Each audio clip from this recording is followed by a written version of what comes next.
Kwanza yule unamfahamu ile kanaye pale? Hapana. Ungemjua. Ni mwizi. Niwe twende direct tumwambie tu. Ni mwizi yule dada. Kwa hiyo unavokaa pale hakikisha unalinda mali zako.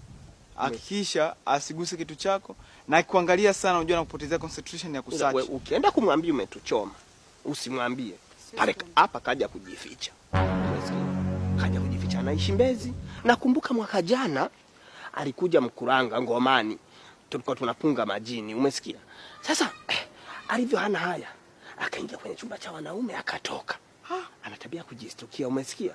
Sasa akachukua simu, akachukua na mkoba wa nani? Alikuwa Dazeti, alikuwa nani yule? Dazeti. Na wewe ulikuwepo? Nilikuwepo wana Dazeti. Ndio huyo tu Dazeti. Akachukua ule mkoba, kakimbilia kijijini. Kijijini kule kumemshinda. Jembe unafanya mchezo na jembe nini? Afu yule mimi kichofanya nianze kuhisi kama amekuja kwa nia mbaya. Namjua na experience naye. Ana tabia moja kwenda kuiba. Yeye anaibaga vitu anavificha mwilini. Kwa hiyo akienda kuiba anapunguza vitu. Kwa nini avae dela? Utape ndani hajavaa kitu. Kwa hiyo anavaa ile dela. Akiiba kitu amevaa dela.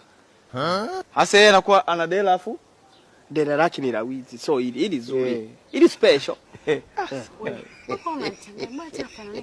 Asa yeye akivaga ile dela ndani hajavaa kitu. Kwa ancho kifanya akiiba suruali anaivaa ndani. Utaibiwa na kuona akiiba labda kanguo kingine anakavaa ndani. Akifunika hivi na dela huoni kitu. Kwa hiyo ndio tabia yake. Ni mwizi sana yule dada. Kusema tukwambie kama ni tumeamua tukwambie ukweli. Hatujakwambia ni mchawi.